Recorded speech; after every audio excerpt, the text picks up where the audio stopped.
tremendous exterior look and feel, tremendous interior look and feel. We trained all of our staff with the Disney Institute from a hospitality perspective. So there were so many different parallel stories about how this was going to be a good thing that, although there were challenges, of course, the anticipation outweighed any negatives connected to the delays that had occurred in prior years.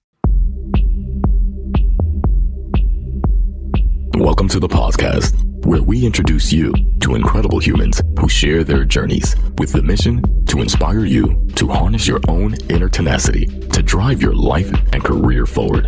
And now, your host, Adam Posner.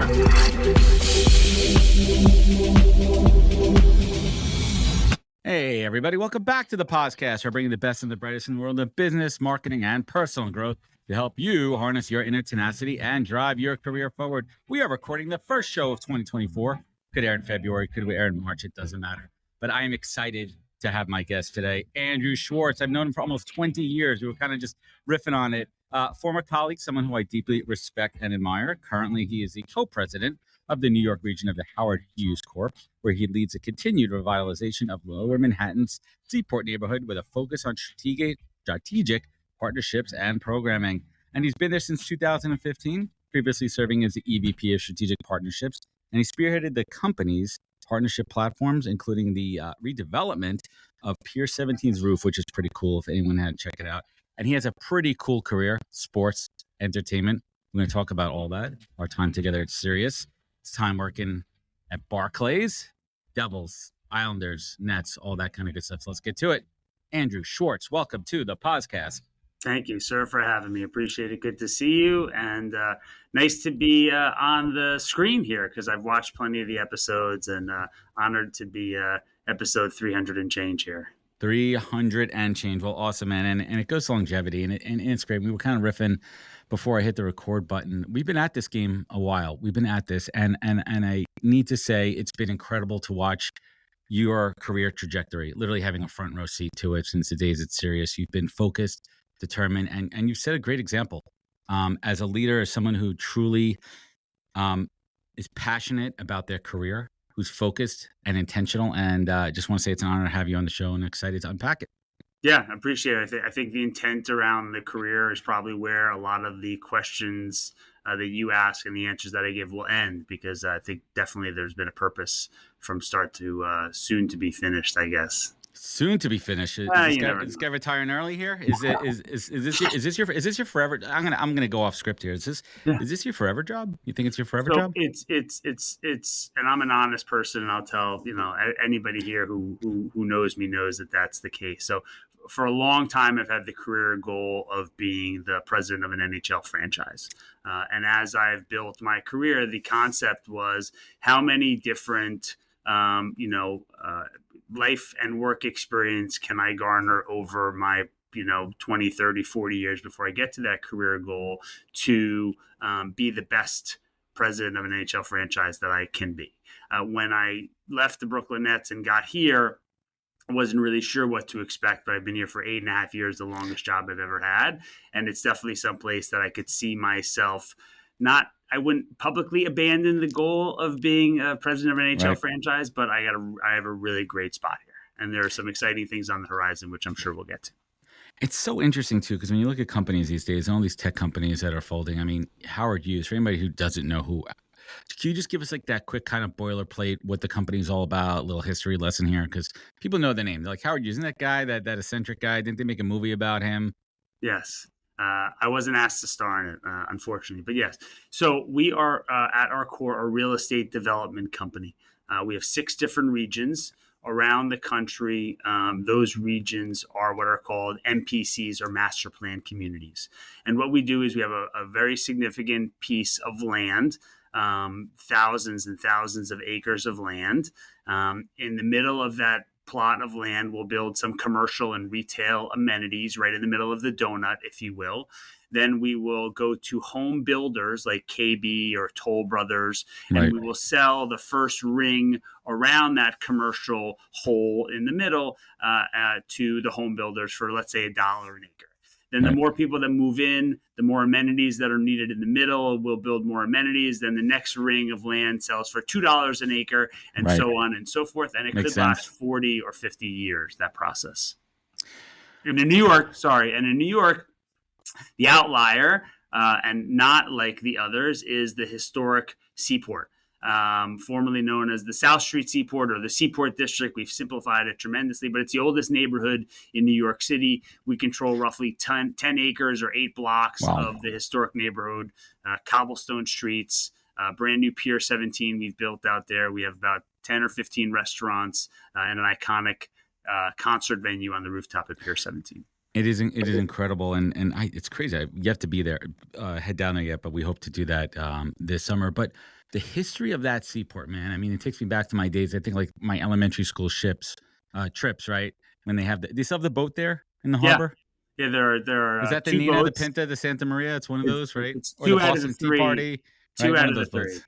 2 out of 3. We've renamed them. It's the Waver Tree and the Ambrose. The Ambrose is the original lightship from New York Harbor. And could you still go down into it and Yeah, tow the boat? of course. Absolutely. Oh man, I'm having flashbacks. I'll have to check it down there. But let's hit the rewind button. I want to talk about the power of internships, and this is interesting. Our careers actually overlapped a few different times in a few different ways. When I was in college up in Buffalo, I interned for the Sabres. I interned for the Buffalo Sabres for 3 years, and we've had conversations about this. I want to talk about the power of internships. And there's a lot of folks that my internship, straight up, I was not paid. Were you paid over at the Devils? My first internship was actually at the NHL, and they did pay us. I think they paid us $400 a month. I think, but That's big money back then. That didn't even get me into the city from Fair Lawn, New Jersey at the time. Yeah. How did you end up getting that internship? Because I think it's important too. Because a lot of kids out there, they're like, "Hey, I love hockey. I love baseball, football." What would you recommend as a great first step for someone trying to get into pro sports and opening that door? Yeah, I mean, I think that especially in sports entertainment, the internship route is almost a rite of passage. It's almost a must. You have to. There's no skill set that you can, attain in school that prepares you to go pick up towels in a visiting team locker room, or to get dressed up in a mascot costume, or to throw T-shirts into the crowd. The those sorts best. of things. It really just has to happen on its own, and you have to be willing and able to go out and put yourself out there. Of course, network, get the right connections, and have discussions with the right folks. I will say, though, that in sports, the lead time on internships is 9 to 12 months. So if you're thinking in May that I want to work for the Mets, and I think you're a Mets fan, I want to work for the Mets. Unfortunately. If I want to work for the Mets this summer, you're about a year late. You really need to be thoughtful about the intent around that plan and get ahead of it early. It's so funny too. I have such crazy stories. And I remember my first day, and I don't think I've told the story on the show. I'll tell it real quick. I'm working at the Sabres, and they give me a tour of the arena, and I'm kind of blown away. I mean, you have full access. I mean, pretty much I could walk into, aside from game day, I could walk into the Sabres locker room, and they're walking me around, and I go in and I see one of my idols, Dominik Hasek, just sitting on the couch. And he goes, and I'm waving my fingers for anybody who can't see her. He's like, "Boy, come here. Get me Diet Pepsi." And I go and I get him. I'm like, "Mr. Hasek." He goes, "What?" And I'm just standing. He goes, "You're just going to stand there?" He goes, "Sit down." And he's watching NASCAR or something. And I sat with him for an hour. And I watched NASCAR with Dominik Hasek, just shooting the shit with him. Like the realest. This is my first day interning for the Sabres. That's great. And I was hooked. And from then, you're in there with the practice. But then there's a grunt work. And then there's, the stuffing, rolling T-shirts up for the T-shirt cannons. And I think the real power of the internship, and I'd love your take on it, is understanding what it's like to work in a workplace, in an office with other people. You're a college student. You're going to class. You're partying. And this is your first taste into what it's like into corporate America. And for some, it's a shock. Yeah. I think it's a twofold conversation. One, it's if you don't live your life with the mindset that there's no job that's too small or too tall, then you're not going to go anywhere at all. If you don't help pick up the boxes now and pick up the boxes then, you won't be providing the visibility into your leadership, and I'm talking about early on as much as it is now in the role that I'm in now, people will not understand and respect and appreciate your work ethic. So I was in a meeting the other day, and sort of it felt good because one of my teammates was talking about our business, and she reiterated that. She's like, we're great teammates because we all operate with this no job too tall, too small mindset. And I was like, wow, where'd you get that one? Well, I have that literally at the end of my list here, and I want to talk about that because I think that's kind of lost a lot in society today with entitlement, and this concept of paying your dues. Do you think that's lost? I mean, you have robust teams underneath you. You have junior folks working for you. Not to say per se in your organization, but have you seen it before? Like over the years, like this level of not wanting to pay your dues, not wanting to do what it takes to get there. I mean, I remember the work even at Sirius when I was technically mid-career, early to mid-career, like. You do the shit you got to do. You do the grunt work. You do what you need to get done. And yes, physically moving boxes. I mean, I remember stories of helping the at Sirius, because Christmas was not our holiday, but I wanted to help, and I would help the maintenance crew bring out the boxes to set up the tree in the lobby every year. Yeah. And they like that stuff. Yeah. When you're like, hey, you see someone carrying a box, you help them. I think the answer is yes. I think generally speaking, and right. I coach youth hockey. I have a team of 55 plus people here. You find that in different places. I can't tell you that it's generational per se. I know that when we hire people, it's not that they had done the exact job in their previous role before. We try and find people who we believe have that mindset right off the get-go. And if they're really good and they don't have the exact experience that we're looking for a particular role, well, we believe that mindset's there and they can learn and pick up on it, I'm more likely to hire that person and put them ahead of somebody who may have done the same exact thing for 5 years who's also on the list.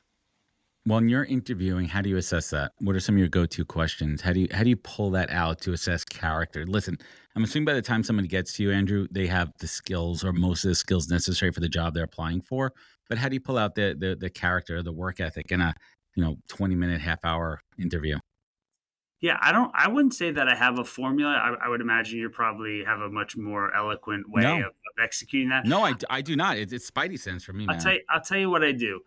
I always read resumes from the bottom up. I never start at the top. I think it's unfair to not understand the career journey and the path that they've taken to suggest that they're the right candidate right now. So the first thing, most resumes are very similar. It's like, tell me why you volunteer for Meals on Wheels. I want to know why that's important to you, because it's highly likely that the story is something to the effect of, my grandmother was in Jackson Heights, right? And she couldn't get out of the house, and people made a difference for her. And it's my goal to make a difference for the people who made, my grandmother a happy person. And then by the time I get to the top, I really don't care as much, because you're right. They've gotten to me because they've passed all the other tests. Now I just want to know what's inside.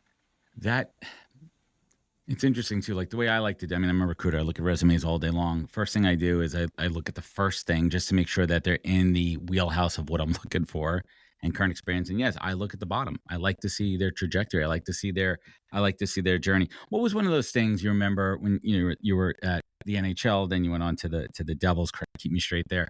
Yeah. In those early jobs, maybe it was something that was you were expecting it to go one way and it happened to be something different. Maybe one of those hard lessons learned the hard way. Did you open up your mouth? Did you open up your mouth at the wrong time, wrong place? We've all done that. No, I when I entered at the NHL, that was a short-term gig, as all internships are. It was for the 2001 All-Star Game, which was in Colorado. At the newly opened Pepsi Center at the time. It's since changed the name. I think it's called the Ball Center now. And I left the NHL and I was sitting at home and someone from the NHL called me and said, hey, I heard about a job that I think you'd be great for. And I'm like, okay, great. That's terrific. What is it? It's a coordinator of community relations at the New Jersey Devils. And I was like, wow, that sounds great. Like NHL club. I actually, in high school, I was the stick boy for the Devils in 95, 96. And you're a Devils fan, right? I'm an Islanders fan, but I think I get confused for a Devils fan more often than not, but that's okay. That's a shock. I thought you were a hardcore Devils fan. Big Islanders fan. But, good. Now we're friends. Now we're friends again. Good. So as long as we hate the Rangers, I'm cool with that. We're aligned. And So they the said, Flyers too. I they don't said, like the give Flyers. this guy a call. He works at the Devils now, and he'll tell you more about it. So I give this guy a call. His name is Glenn Adamo. He says, I said, I heard you have a job opening. Would love to talk to you about it. He says, I don't have a lot of time to meet, but if you want to tell me a little bit about yourself over the phone, that's great. And I said, well, stumbled a bit. Got my bearings and said that, I just finished up at the NHL. That's how I heard about this. Before this, I was at the University of Connecticut. And he said, whoa. You went to UConn? And I said, yeah. He goes, all right, can you come in today? So put on my dad's suit. Today. Hammered down Route 17 to the Continental Airlines Arena at the time and met with him about this community development job. What was not shared with me until really later on in the day, because he hired me on the spot, was that it was also the mascot job. I was going to transition into my 2-year career as a full-on professional mascot, ESPN commercials, and et cetera, for 2 full seasons. Let's talk about that, because one of the most joyful parts of my internship was working with Toothy, the saber-toothed mascot of the Buffalo Sabres. And little fun fact, and you probably know this is a mascot. What was the Devil's mascot name? NJ Devil. It's extremely creative. Remains the case today. Actually, it's such a jersey. That's such a jerseyism right there. They couldn't. Yeah. But one of the cool things was, like, I obviously knew the guy under the mask because we would have to have like a body language. This guy so many chicks would give me their number to give to him. Yeah. I was like, he's a mascot. You don't even know what's happening there. But there was something that attracted the ladies to the mascot. Did you get any of that with NJ Devil? I love my wife. I love my wife. She's great. No, I'm dead, Andrew. I'm dead serious with that story. I'm dead serious. Yes, you can't talk when you're in the mascot costume, but you can listen. And there were many times that people would come up, men and women, and say ridiculous things. And certainly there were some interesting comments that were made over the years. Because they're trying to get you to say something, and you're not going to do it. It's like a game. But like, you would get prodded and pulled and poked and beer spilled on you, right? That's just an occupational hazard. The other cool part, I don't know if you had this, Toothy had a giant, paw, glove, hand, whatever, and he couldn't really sign the autographs. So he had this Sharpie. I swear to God, it was terrible. And it was like this big, right? He had this giant Sharpie because he couldn't like grip around it. And I still have that Sharpie to the day downstairs in my workshop, in my toolbox. I've always kept it with me as a reminder. But it's like a novelty Sharpie. And I could still sign the thing, but that was like my job. I would have to go with him, and then we did the T-shirt cans. But that was fun. But like, what were the lessons there, right? Like, how did that prepare you for where you're sitting now? The co-president, Howard Hughes, New York Region Office.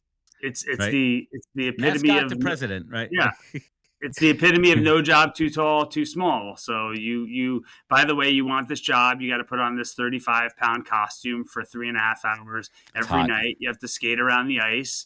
You have to sweat your brains out. You have to go to and Lou Lamoriello, who now obviously is with the New York Islanders, who was the president of the team at the time. He would not allow us to say no to appearances. So if we were having a birthday party at Jenkinson's down at Point Pleasant on a Saturday morning in the summer, I had to go and get dressed in the men's bathroom there and make it happen for those Devils fans. Oh my God, those people must have been like, what the hell? They see under the stall, they see these like big legs and everything coming out there. Yeah. Tell you, on a Saturday morning, it wasn't the cleanest stall either from the night before. Oh geez, those are good. We tried to get Mr. Met for the after party for our wedding, but it didn't work out. My wife thought he would kind of steal the show. Yeah, right. And I was like, you don't want your wife thinking that someone's going to come and steal the show at your wedding. Well, it was the after party, but I digress. Let's talk a little bit about the Barclays Center and what that meant for the community. And you were there from the beginning, right? Tell us a little bit about the origin story and maybe some of the challenges in building and bringing 2 sports teams into Brooklyn. Yeah, so I'll actually put it in your world for a second. I was at SiriusXM and I got an email from a recruiter who told me about this job, vice president of sponsorship sales at the New Jersey Nets at the time. And I didn't believe. I had a moment of doubt in myself, and I said, I don't know that I'm there yet. So I ignored it. That gentleman emailed me a couple of weeks later and said, listen, this job is still open. Would love to talk to you about it. And I responded. I was like, listen, I'm happy to meet. Every conversation is a good conversation. I'll tell anybody who works with me or for me now, Take a call. You have to do that kind of stuff. You owe it to yourself. He's like, let me meet with you and tell you about it and put you in front of some people. So long story short, my career trajectory and path told a different story than all of those other ones who had literally had years and years of vice president of sponsorship sales experience. And the CEO of the Nets at the time, was the commissioner of the Big 12 now, believed in that story and took me on. Is that Brett? It was Brett. Yeah. And then I went to New Jersey, and it was the end of the season that year. So I got a couple of games under my belt, and then the lockout happened the next season where they didn't play until Christmas. So we had a truncated season on the back half in Newark. So basically played from Christmas to April. That was our last year in New Jersey, and it was a bit of a lame duck season, obviously, because everybody knew the team was leaving. It was a truncated season. The team was pretty, not terrible, but wasn't great.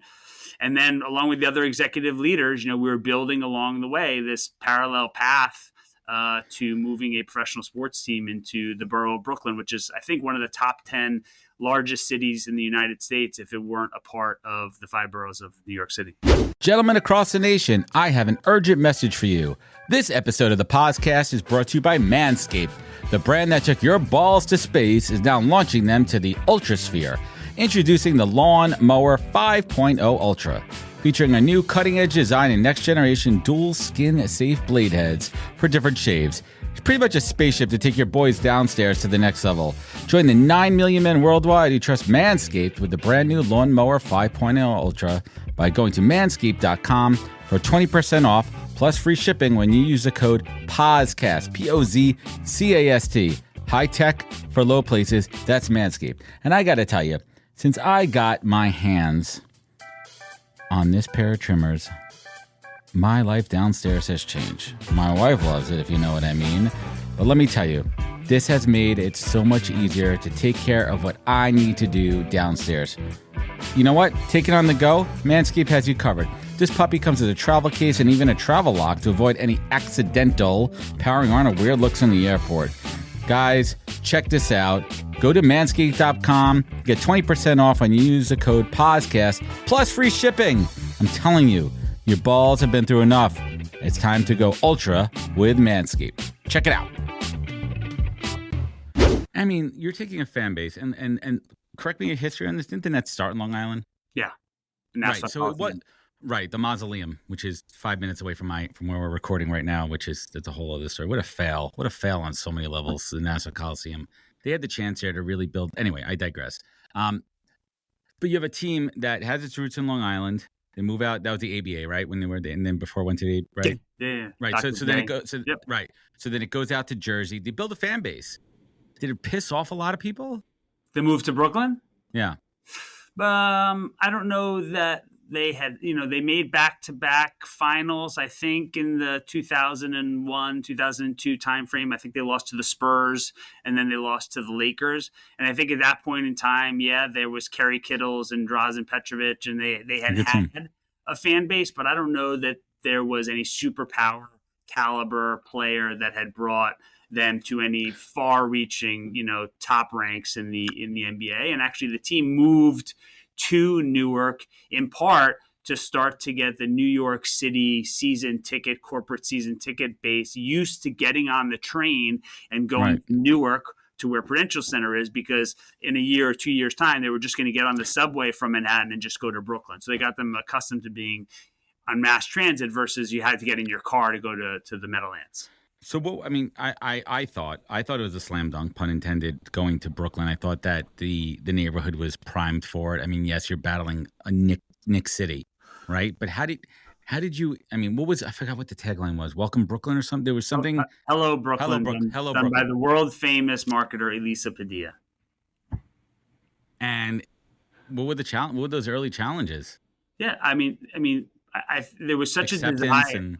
Yeah, there was such a desire and an excitement to bring the team to town. Bruce Ratner was a Brooklynite, and he owned the team at the time before selling it to Mikhail Prokhorov, the Russian oligarch. Jay-Z was a quote-unquote owner. Yeah. Percentages have been often debated in the news and on social media, but he had a seat at the table. And Jay is a Brooklynite. You can't get more iconic than Jay-Z. And the black and white colorway was the first true black and white colorway in professional sports, and Bold. it was a defining moment. And the launch campaign was really successful. We were bringing tremendous amount of jobs to Brooklyn. It was at the corner of Atlantic and Flatbush. The mall was beautiful, already there. Beautiful arena. Beautiful. Tremendous exterior look and feel, tremendous interior look and feel. We trained all of our staff with the Disney Institute from a hospitality perspective. So there were so many different parallel stories about how this was going to be a good thing that, although there were challenges, of course, the anticipation outweighed any negatives connected to the delays that had occurred in prior years. And the whole, correct me if I'm wrong, keep me straight on the timeline here. When did they start to introduce the one-off third jerseys, right? The custom design from the folks in the city. I don't know the answer to that. Oh, I thought that was during that was. It may have been, but I can't give you an exact timeline. I mean, we had some merchandise folks, gentleman by the name of Tyrell Kirkham, who just pushed the limit. Yeah, that's you introduced me to him. I had him on my show. He's awesome, and now he's some crazy big job. What's he doing now? Big 12. He's also at the Big 12 with former CEO President, right? Brooklyn Nets, Brett Yormark. Yeah, what a good dude. We had a great conversation, and thank you again for. But it's not all that glitters is gold. Some challenges with bringing the Islanders over, because the Islanders, as you know, that fan base, we are savages, grimy Long Islanders, and we're like, we got to go to Brooklyn. And to be honest, it wasn't the best arena for hockey. Correct me if I'm wrong. The scoreboard wasn't centered. It wasn't set up right for hockey. One of the end zones was. It wasn't. The players didn't really love it, from what I heard. Yeah, so I mean, grimy Long Islander. I mean, that sounds like you're talking about somebody from New Jersey, but I understand the point. No, we have a lot of similarities. As much as we talk shit about the Jerseyites, there's a lot of similarities, and I think the Long Islanders are a little bit grimier, to tell you the truth. Okay, well, coaching youth hockey now, I could tell you that we play the Long Island teams. It's a tough crowd there. How old are the kids you're coaching? They are 12 years old. You're definitely playing against my friend's kids there in the Junior Islanders. We'll talk about that offline. My buddy's kids are playing. They're like, these kids have crazy hockey here. They're 12 years old. They're 5 a.m. Like, they're awesome. My friends' dads are out there schlepping them out. It's like, this is good stuff. Yeah. So back to the Islanders. That is my life. Yeah. So the building was built for basketball. Unequivocally, was a basketball-built building, and the reason they did that was because they wanted to put more permanent seats closer to the court as possible, so that they can stretch the lower bowl and then have the appropriate suites that felt closer to. And while it had a rink underneath it, the eventual goal was, if it works out, great, but it doesn't need to be a priority, because the priority is for basketball. And yes, when we brought the Islanders in, there were some challenges, because a rink is 200 by 80 versus 94 by 50. The scoreboard was in a certain spot for the dimensions of a basketball rink and a basketball court, and a hockey rink didn't exactly fit. And yes, on one side, I think it was the south side, it's open. The roof, it was like the stands, right? And the stands the upper deck couldn't see the entire way. You couldn't see the close zone, if you will, the close defensive zone, depending on who was where. But yes. And it was tough too. I mean, you're talking about a fan base that didn't really embrace it. Yes. The Long Island Islanders fan base didn't. We did a lot of work with the Long Island Railroad. Ownership they didn't want to come on in. The railroad. We put the players on the railroad to have them come to the game. It's easy. I have no problem going to Barclays. The train station is a minute from where I'm standing right now, and I don't mind going to Barclays. But people did. They like the tailgating. They like the element of driving there, and a lot of them driving drunk home, but you don't want that, right? But the train, you built up a campaign with the train. What was one of those big lessons learned from the whole Islanders migration? I think that what doesn't break you makes you stronger, kind of a thing. I think that we wanted it to work, but what happened in the end is we bought Nassau Coliseum. the Mikhail Prokhorov and Onexum holding group. We bought Nassau Coliseum. We put $160 million into it, and we actually found a way to put the Islanders back there, albeit for a short period of time. A very important time in the trajectory of the team, because they made the playoffs and the fan base was just absolutely rabid. The barn was rocking. Yeah. So I guess whatever's old is new again to some extent is the lesson learned there. We're able to put them back in the place that they had come from, and albeit they've departed since then. But for our win in that moment, we were able to buy another arena, put 160 plus million, and move a team back to where they belong. Well, you can't put lipstick on a pig. It's still Nassau Coliseum at the end of the day, even though it's a big shiny thing, the bean right now. Now it is. It's good. Have you been out to UBS Arena yet? I have on probably a dozen occasions. Awesome. I love it. There's it's kind of my wife's law firm has a suite there, so I've been to a bunch of the Islander games there, and it's a lot of fun. The sight lines are great. It's kind of understated. Like, it's $1 billion arena. It's a beautiful building, but there's something understated that kind of fits in, because Barclays is loud. Barclays is Brooklyn. Barclays is black and white, shiny, glossy, in your face. UBS, they built it for the fans and for the community. What do you think of the arena there? Yeah, I think a lot of brick on the outside looks like it should fit in there, especially next to the racetrack.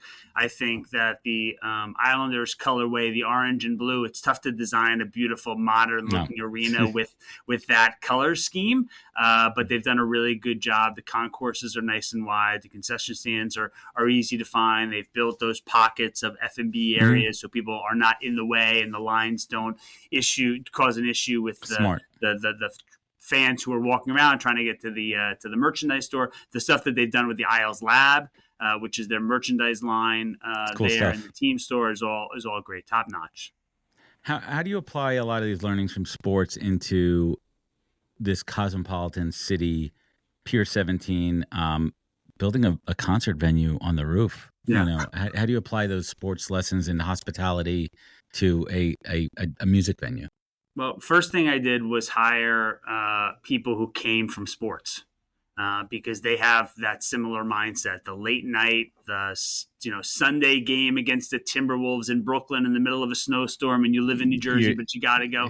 Everybody has. Most of the people that I brought on have that mentality. So when it came to working hard, the idea of working a late night concert in the middle of the summer on the rooftop next to the Brooklyn Bridge was like a walk in the park compared to what most people have done.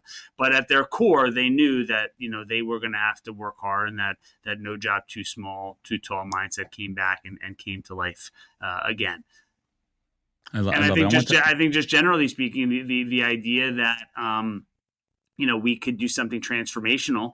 People I hired were from who had opened Citi Field, who had opened MetLife Stadium, who had opened Barclays Center. We were going to open a new venue. They needed to have that mindset that there's this tremendously truncated period of time before you open that. It's absolutely insane.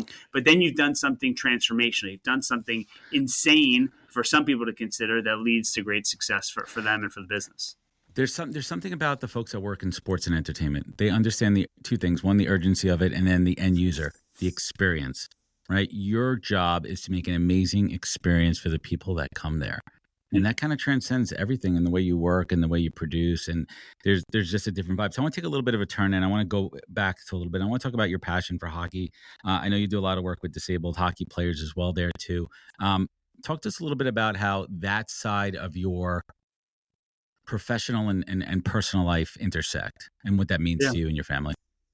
Hockey, I can trace everything back to hockey. I can trace this job back to hockey, and I will give you that story because it's a good one.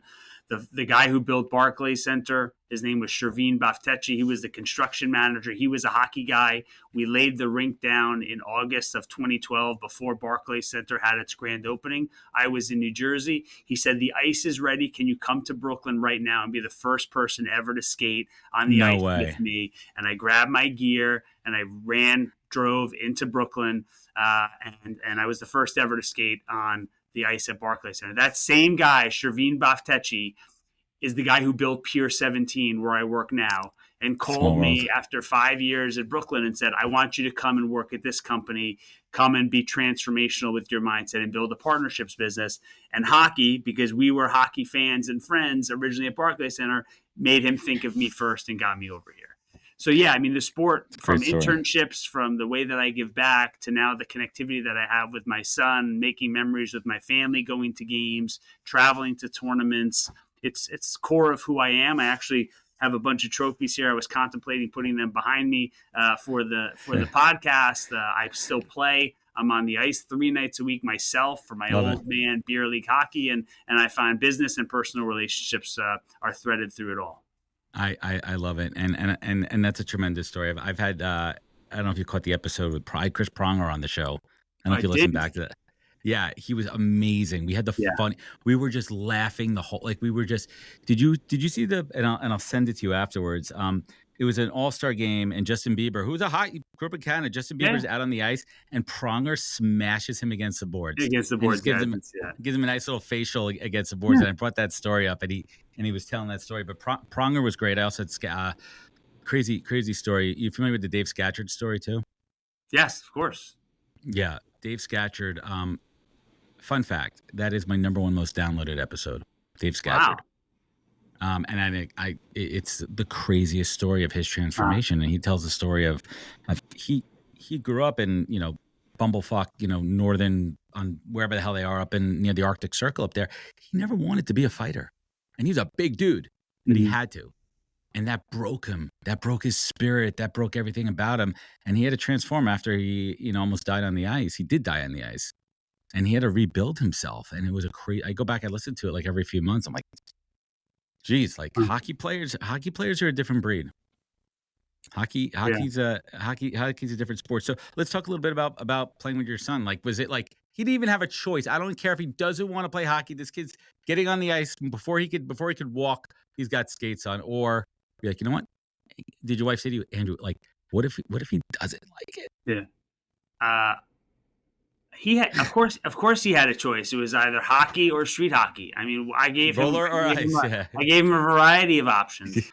I think my wife and I are high school sweethearts. Used to come to my street hockey games. I think she knew early on that this was going to be, if he liked the path for him. She saw the joy and the career that it had given me and the lifestyle that it had given us. And I think that there are worse things that you could force your little one into. My biggest regret is that even though I coached the University of Connecticut women's ice hockey team for 4 years, I cannot get my 10-year-old daughter to buy into hockey. Loves skating. We put a rink in the backyard in the wintertime, so she gets out there and she enjoys it, but she's not ready for the hockey life.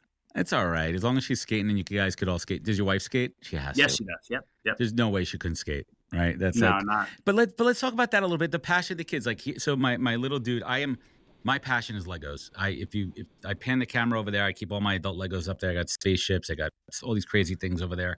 And I've been playing more and more Legos with my little guy, and he's finally advanced into that phase. And it's like, when you're able to do something with your kid that you love so much, that's parenting, man. Like, that's the shit. Like, that's like on a rainy, cold Sunday morning when it's my turn to get up early with him and we're down in the basement just building and creating, and he's not on his iPad, but I'm watching him think. And the same thing with hockey. You see your son out there, like, thinking of the plays and hustling and working his ass. Like, that's the good stuff, right? Like, let's talk parenting a little bit. What's your secret sauce? I'm most proud when he's got a smile on his face because he did what he wanted to do and accomplish. I would tell you, my parenting advice to you is, don't be mad when he stops loving Legos and when he moves on to something else. Find a way to be a part of whatever that something else is so that you can maintain that relationship, even if it's not your number one personal passion. Because definitely, I'm a Lego guy too. We were all, we've got all the Legos downstairs. We actually keep them on the shelf and they haven't been touched because he doesn't care anymore.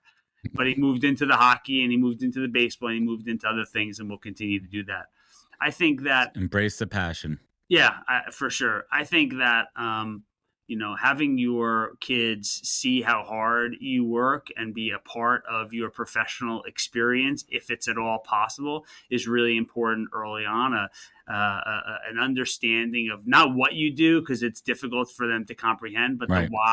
the why you do it.